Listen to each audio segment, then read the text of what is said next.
Good morning all. ഇന്ന് നമ്മൾ discuss ചെയ്യുന്നത് measures of dispersion or variation. ഇത്രയും കാലം നമ്മൾ ഡിസ്കസ് ചെയ്തത് മെഷേഴ്സ് ഓഫ് സെൻട്രൽ ടെൻഡൻസി ആയിരുന്നു. സോ നമുക്ക് എന്താണ് ഡിസ്പേർഷൻ ഓർ വേരിയേഷൻ എന്ന് നോക്കാം. The degree to which numerical data tends to spread about an average value is called dispersion or variation of the data. നമുക്കിട്ടുള്ള ഒരു സീരീസിലെ ഒരു സെറ്റ് ഓഫ് ഡാറ്റയിലെ ഓരോ വാല്യൂസും അതിൻ്റെ ആവറേജിൽ നിന്ന് എത്രത്തോളം അകലെയാണ്, എത്രത്തോളം ഡിഫറൻ്റ് ആണ് എന്നതിൻ്റെ ഡിഗ്രിയാണ് ഡിസ്പേർഷൻ ഓർ വേരിയേഷൻ എന്നുള്ളതുകൊണ്ട് ഉദ്ദേശിക്കുന്നത്. ഓക്കെ, നമുക്ക് നൽകിയ ഡാറ്റയിലെ ഓരോ വാല്യൂസും അതിൻ്റെ ആവറേജിൽ നിന്ന് എത്രത്തോളം ഡിഫറൻ്റ് ആണെന്ന് നോക്കുന്നതാണ് മെഷേഴ്സ് ഓഫ് ഡിസ്പേർഷൻ എന്ന് പറയുന്നത്. സപ്പോസ് നമുക്ക് കുറച്ച് വാല്യൂസ് തന്നിട്ടെന്ന് വിചാരിക്കാം, 1, 2, 3, 4 ആൻഡ് 5. ഓക്കെ, ഇതിൻ്റെ ആവറേജ് നമ്മൾ കാണുന്ന സമയത്ത് നമുക്ക് 3 എന്ന് കിട്ടും. ഡിസ്പേർഷൻ നമ്മൾ നോക്കുന്നത് ഈ ഓരോ വാല്യൂസും ആവറേജിൽ നിന്ന് എത്രയാണ് ഡിഫറൻസ് ഉള്ളത്. 3യിൽ നിന്നും 2 എത്ര ഡിഫറൻസ് ഉണ്ട്, അതുപോലെ 1 എത്ര ഡിഫറൻസ് ഉണ്ട്, ദെൻ 4 എത്രയുണ്ട്, അതുപോലെ 5 എത്രയുണ്ട്. ഓക്കെ, ഇതാണ് നമ്മൾ ഡിസ്പേർഷനിൽ നോക്കുന്നത്. ആവറേജിൽ നിന്നും ഓരോ വാല്യൂസും എത്രത്തോളം ഡിഫറൻ്റ് ആണ്, എത്രത്തോളം അതിൻ്റെ ഡീവിയേഷൻ ഉണ്ട്, വേരിയേഷൻ ഉണ്ട് എന്നുള്ളതാണ് നമ്മൾ ഡിസ്പേർഷനിൽ നോക്കുന്നത്. Okay, the observation are close to the centre, mean or median, we say that dispersion or variation is small. അതായത് ഇനി ആ വാല്യൂസുകൾ അതിൻ്റെ ആവറേജിനോട് അടുത്താണ് നിൽക്കുന്നത്, അതായത് ഒരുപാട് വ്യത്യാസമൊന്നുമില്ല, അതിൻ്റെ അടുത്താണ്, ആവറേജുമായിട്ട് അടുത്ത് തന്നെയാണ് നിൽക്കുന്നത് എങ്കിൽ നമ്മൾ പറയും ഡിസ്പേർഷൻ സ്മോൾ ആണ്. If the observation R spread away from the centre, അതായത് സെൻറ്ററിൽ നിന്നും, അതായത് മീൻ ഓർ മീഡിയൻ ആയിരിക്കും സെൻറ്റർ, ആ സെൻറ്ററിൽ നിന്നും ആവറേജിൽ നിന്നും ഒരുപാട് അകലെയാണ് ഓരോ വാല്യൂസും നിൽക്കുന്നതെങ്കിൽ നമ്മൾ പറയും we say dispersion is large. Okay, there are 2 types of measures of dispersion. 2 തരത്തിലുള്ള മെഷേഴ്സ് ഓഫ് ഡിസ്പേർഷൻ ഉണ്ട്, absolute and relative. Okay, so നമുക്ക് first absolute measures of dispersion നോക്കാം. These measures give us an idea about the amount of dispersion in a set of observation. Measures of ഡിസ്പേർഷനിൽ നമുക്ക് എത്രത്തോളം different ഉണ്ട്, values ആവറേജിൽ നിന്നും എത്രത്തോളം different ഉണ്ട്, അതിൻ്റെ എമൗണ്ട് നമുക്ക് കാണാൻ കഴിയും.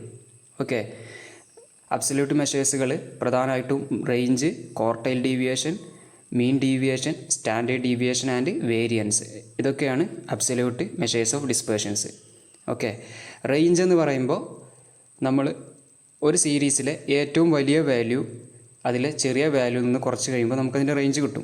നമുക്ക് നൽകിയ ഡാറ്റയിൽ ഏറ്റവും വലിയ വാല്യൂ 30യും ഏറ്റവും ചെറിയ വാല്യൂ 10ഉമാണെന്നുണ്ടെങ്കിൽ 30 - 10 ചെയ്ത് കഴിഞ്ഞാൽ നമുക്കതിൻ്റെ ആ റേഞ്ച്, ആ ഏരിയ നമുക്ക് കിട്ടും. അതാണ് range. Okay, then quartile deviation, mean deviation, standard ഡീവിയേഷനൊക്കെ നമ്മൾ ഡിസ്കസ് ചെയ്യാൻ പോകുന്നുണ്ട്. സോ നമ്മൾ അബ്സല്യൂട്ട് മെഷേഴ്സ് ഓഫ് ഡിസ്പേർഷൻ എന്ന് പറഞ്ഞത്. നെക്സ്റ്റ് നമുക്ക് റിലേറ്റീവ് മെഷേഴ്സ് ഓഫ് ഡിസ്പേർഷൻ നോക്കാം. These measures are calculated for the comparison of dispersion in 2 or more than 2 sets of observation. നമ്മൾ റിലേറ്റീവ് മെഷേഴ്സ് കാണുന്നത് കമ്പാരിസന് വേണ്ടിയിട്ടാണ്. അതായത് നമുക്ക് 2 സെറ്റ് ഓഫ് ഡാറ്റയാണ് തരുന്നത് വിചാരിക്കുക. അങ്ങനെ തരുന്ന സമയത്ത് നമ്മൾ ഏത് സെറ്റിലാണ് കൂടുതൽ ഡിസ്പേർഷൻ വരുന്നത്, ഏത് ഡാറ്റയിലാണ് കൂടുതൽ ഡിസ്പേർഷൻ വരുന്നത് എന്ന് നോക്കാൻ വേണ്ടി നമുക്ക് കമ്പയർ ചെയ്യാൻ വേണ്ടിയിട്ടാണ് നമ്മൾ റിലേറ്റീവ് മെഷേഴ്സ് ഓഫ് ഡിസ്പേർഷൻ കാണുന്നത്. നമുക്ക് 2ഓ അതിൽ കൂടുതലോ സെറ്റ് ഓഫ് ഡാറ്റകൾ തരികയാണ്, അതിൽ ഏത് ഡാറ്റയിലാണ്, ഏത് ഒബ്സർവേഷൻസിലാണ് കൂടുതൽ വേരിയേഷൻ വരുന്നത് എന്ന് നമുക്കറിയണം. സോ അതിന് വേണ്ടിയിട്ടാണ് നമ്മൾ റിലേറ്റീവ് മെഷേഴ്സ് ഓഫ് ഡിസ്പേർഷൻ കാണുന്നത്. Okay, then these measures are a sort of ratio and are called coefficient. നമ്മൾ ഈ റിലേറ്റീവ് മെഷർ ഓഫ് ഡിസ്പേർഷൻ നമ്മൾ കോയിഫിഷ്യൻ്റ് എന്നാണ് പറയാറ്. Each absolute measures of dispersion can be converted into its relative measure. നമ്മൾ പറഞ്ഞ absolute measures of dispersion, അത് quartile deviation, mean deviation, standard deviation, variance, ഇതൊക്കെ നമുക്ക് എന്ത് ചെയ്യാം, ഇതൊക്കെ നമുക്ക് റിലേറ്റീവ് മെഷറിലേക്ക് മാറ്റാം. എന്താണ് ചെയ്യേണ്ടതെന്ന് വെച്ചാൽ അതിൻ്റെ മീൻ കൊണ്ട് ഡിവൈഡ് ചെയ്താൽ മതി. ഓക്കെ, റിലേറ്റീവ് മെഷർ കാണാൻ അതിൻ്റെ മീൻ കൊണ്ട് ഡിവൈഡ് ചെയ്ത് കഴിഞ്ഞാൽ നമുക്കതിൻ്റെ കോയിഫിഷ്യൻ്റ് കിട്ടും. ഓക്കെ, ഇനി നെക്സ്റ്റ് നമ്മൾ ഡിസ്കസ് ചെയ്യാൻ പോകുന്നത് ക്വാർട്ടൈൽ ഡീവിയേഷനാണ്. ക്വാർട്ടൈൽ ഡീവിയേഷൻ്റെ ഒരു പ്രോബ്ലം നമ്മൾ ചെയ്തതാണ്. സോ അതിൻ്റെ തിയറി പാർട്ടുകളാണ് നമ്മൾ പറയാൻ പോകുന്നത്. It is based on lower quartile Q1 and upper quartile Q3. Q1 Q3 base ചെയ്തിട്ടാണ്. The difference Q3 - Q1 is called inter quartile range. Okay, Q3 നിന്നും Q1 കുറച്ച് കഴിഞ്ഞാൽ നമ്മളതിനെ പറയുന്നതാണ് ഇൻ്റർ ക്വാർട്ടൈൽ റേഞ്ച്. കാരണം അത് ക്വാർട്ടറുകളുടെ റേഞ്ചാണ്. ഓക്കെ, ഫുള്ളിൻ്റെ റേഞ്ചല്ല, 2 ക്വാർട്ടറാണല്ലോ Q3 ആൻഡ് Q1. സോ അതിൻ്റെ റേഞ്ചാണ്. The difference Q3 minus Q1 divided by 2. ഇനി അതിനെ നമ്മൾ 2 കൊണ്ട് ഹരിക്കുകയാണെങ്കിൽ is called semi inter quartile range or quartile ടി. തന്നിട്ടുള്ള സീരീസ് എന്ന് വിചാരിക്കുക. ഇതിൻ്റെ ഈ സെൻറ്ററിൽ വരുന്ന ഭാഗം മീഡിയൻ ഓർ മീൻ ആയിരിക്കും, ആവറേജ് ആയിരിക്കും. അതിനെ നമ്മൾ Q2 എന്നാണ് പറയാം. ഇതിൽ 50% ഇവിടെ ഉണ്ടായിരിക്കും, ദെൻ 50% അപ്പറിലും ഉണ്ടായിരിക്കും.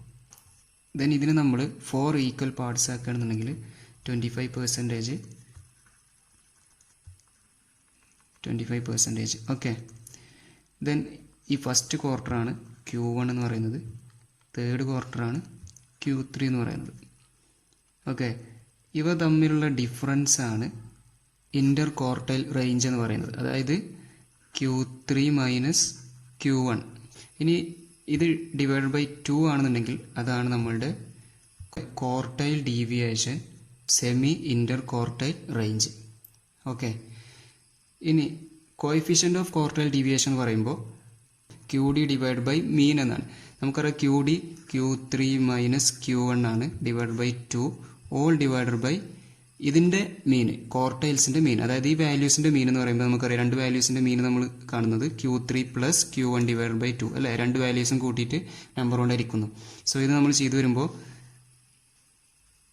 ഈക്വൽ ടു നമുക്ക് Q3 minus Q1 divide by 2, നമുക്കിത് മൾട്ടിപ്പിൾ ചെയ്യാം, 2 divide by Q3 plus Q1.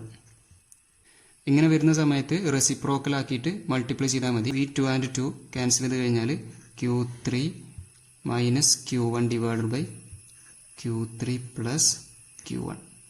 Okay, ഇതാണ് കോഎഫിഷ്യൻ്റ് ഓഫ് QDയുടെ ഇക്വേഷൻ ആയിട്ട് വരിക. ഇനി സപ്പോസ് നമുക്ക് QD ഒരു 5 കിട്ടിയെന്ന് വിചാരിക്കുക. നമ്മൾ QD കണ്ടെത്തിയ സമയത്ത് നമുക്ക് 5 ആണ് കിട്ടിയത് എങ്കിൽ എന്താണ് ഇതിൻ്റെ മീനിങ്? ഇതിൻ്റെ മീനിങ് വരുന്നത് നമ്മൾ ആ സീരീസിലെ ആവറേജ്, സപ്പോസ് ഞാൻ ആവറേജ് ഒരു 68 എടുക്കുന്നു. ഓക്കെ, ഈ ആവറേജിൽ നിന്നും ഓരോ വാല്യൂസ്, അതായത് Q1 മുതൽ Q3 വരെയുള്ള വാല്യൂസ് ഈ ആവറേജിൽ നിന്നും 5 കൂടുതലോ 5 കുറവോ ആയിരിക്കും. ഓക്കെ, സോ ഈ Q1 മുതലുള്ള എല്ലാ വാല്യൂസും Q3 വരെയുള്ള എല്ലാ വാല്യൂസും ആവറേജിൽ നിന്നും 5 കൂടുതലോ 5 കുറവായിരിക്കും. സോ അതിൽ ഏറ്റവും കുറഞ്ഞ വാല്യൂ 55 ആയിരിക്കും, ഏറ്റവും കൂടിയ വാല്യൂ 65 ആയിരിക്കും. ഓക്കെ, ഇതാണ് നമ്മൾ ഈ ക്വാർട്ടൈൽ ഡീവിയേഷൻ കാണുന്നതിൻ്റെ application. Okay, then coefficient of quartile deviation. A relative measure of dispersion based on quartile deviation is called coefficient of quartile deviation. Quartile deviation base ചെയ്തിട്ടുള്ള റിലേറ്റീവ് മെഷർ ഓഫ് ഡിസ്പേർഷൻ ആണ് coefficient of quartile deviation എന്ന് പറയുന്നത്. It can be used for comparing the dispersion in 2 or more sets of data. നമ്മൾ പറഞ്ഞു കോഎഫിഷ്യൻറ്റുകൾ നമ്മൾ കാണുന്നത് relative measure നമ്മൾ എന്തിനാണ് ഉപയോഗിക്കുന്നത്? റിലേഷൻ ചെക്ക് ചെയ്യാൻ വേണ്ടിയിട്ടാണ്. അതായത് ഒരുപാട് ഡാറ്റകൾ നമ്മൾ കമ്പയർ ചെയ്യാൻ വേണ്ടിയിട്ടാണ്. So it can be used for comparing the dispersion in 2 or more sets of data. നമുക്ക് ഒരുപാട് ഡാറ്റകൾ തരികയാണെന്നുണ്ടെങ്കിൽ, ഒരുപാട് സെറ്റുകൾ, ഒരു X1 X2 X3 എന്ന് പറഞ്ഞിട്ട് 3 സെറ്റ് തരികയാണ്. സോ അതിനാണ് കൂടുതൽ ഡിസ്പേർഷൻ വരുന്നത് നോക്കാനൊക്കെ നമ്മൾ കോഎഫിഷ്യൻ്റ് ആണ് യൂസ് ചെയ്യുക. ഓക്കെ.